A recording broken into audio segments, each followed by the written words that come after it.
Welcome to the Nevis Newscast for today, Tuesday, December 12, 2017. I am Bronte Swanston Hendrickson.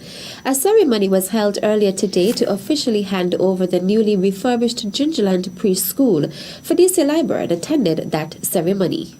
Premier and Minister of Education in the Nevis Island Administration, the Honourable Vance Amory, said the expansion is an investment in the children of Nevis. He commended the staff, students and parents for their patience during the construction phase. What we have here today is a very significant improvement on what we had before. And Teacher Lawrence, I'm sure, is very happy. And I want to say to you, Teacher Lawrence, thanks for being so patient. Thanks for braving the weather with the bad roof and all of the other things which were wrong with the building.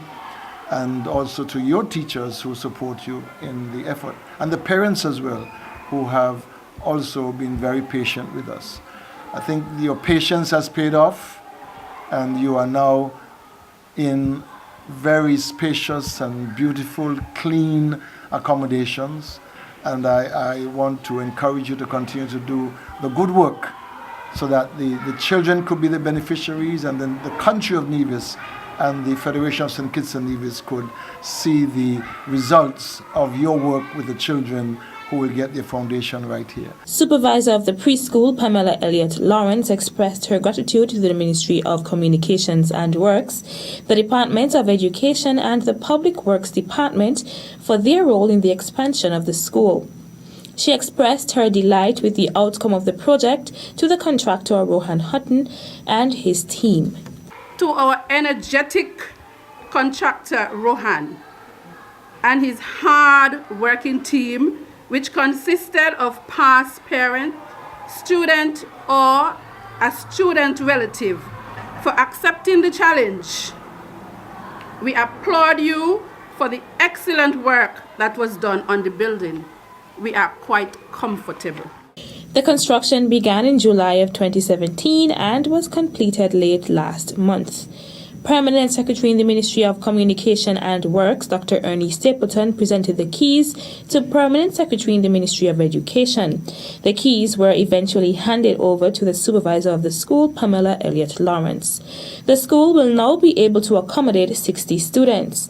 A number of officials were present at the ceremony, including Principal Education Officer Palsy Wilkin, Education Officer responsible for early childhood, Florence Smith and Movin, Director of the Public Works Department, Raoul Pemberton, and various supervisors of the government-owned preschools on the island. I'm Felicia Liburd reporting for the Nevis Newscast. Thanks, Felicia.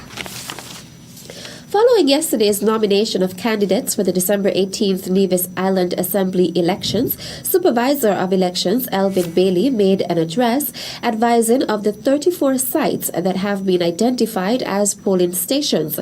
Contesting the elections for District 1 are Spencer Brandt of the Concerned Citizens Movement, CCM, and E. Roberto Hector of the Nevis Reformation Party, NRP. In District 1, Charlestown, voting will take place at the Charlestown Primary School, the Methodist Conference Center, the Magistrates Court, and the High Courts. The Honorable Mark Brantley of the Concerned Citizens Movement, CCM, and Hensley Daniel of the Nevis Reformation Party, NRP, are contesting the elections in District 2.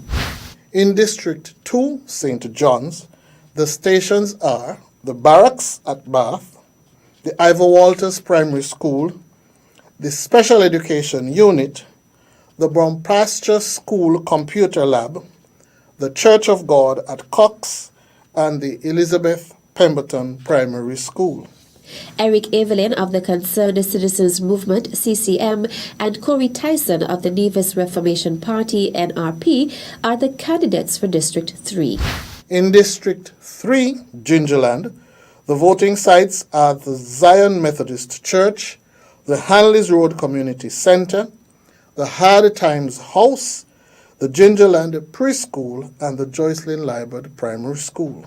The Honorable Alexis Jeffers of the Concerned Citizens Movement, CCM, and Virgil Brown of the Nevis Reformation Party, NRP, are contesting the elections in District 4.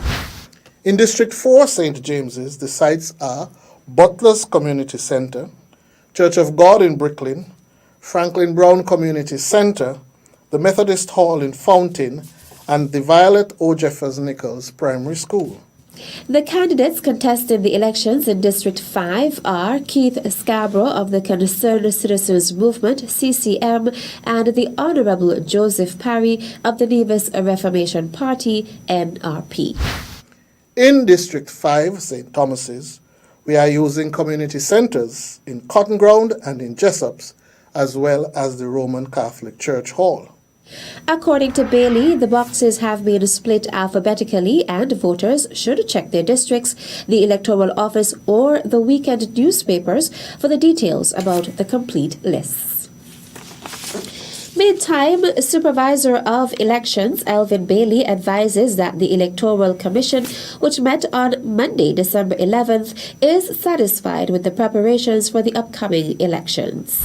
Now, those of you who know Nevis will realize that we have tried to have voting in clusters. Thus, if you miss your name at one site, you will not have to go far to find it.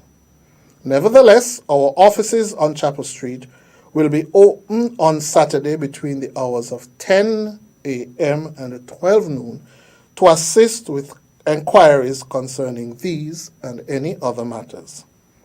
Also, the instructions to voters will be available in the newspapers and posted about the community. Please study them so that you can vote properly come Election Day. Supervisor of Elections Elvin Bailey. My name is Greg Phillip. I'm the Chief Executive Officer of the Nevis Tourism Authority.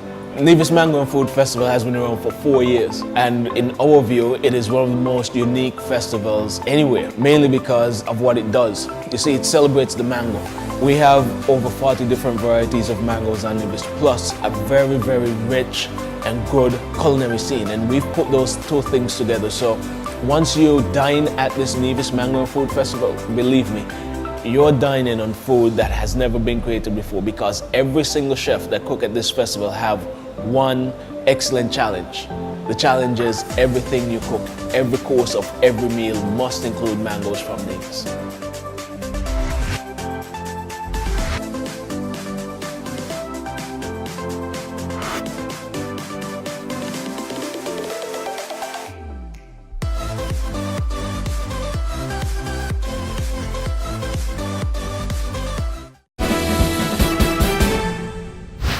Welcome back.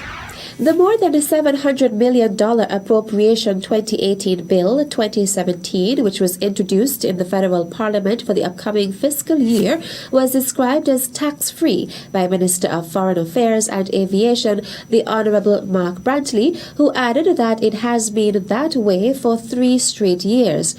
While lending his support to the budget on December 7th, Minister Brantley stated that the National Unity Government is saying to the people and to the business community that the government is managing the fiscal affairs of the country in such a way that it need not go to them and increase any burden.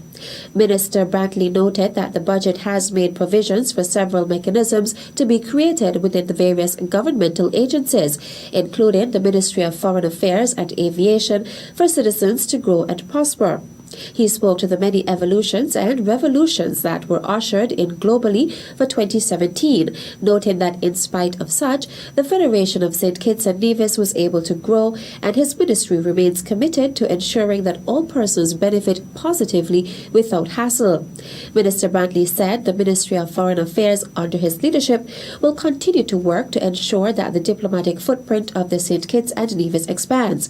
The Ministry of Foreign Affairs and Aviation will be provided with resources in the amount of $18.7 million to execute its recurrent activities for 2018 and continue its work in the regional and international foray in promoting, protecting, and advancing the strategic interests of St. Kitts and Nevis with emphasis on development.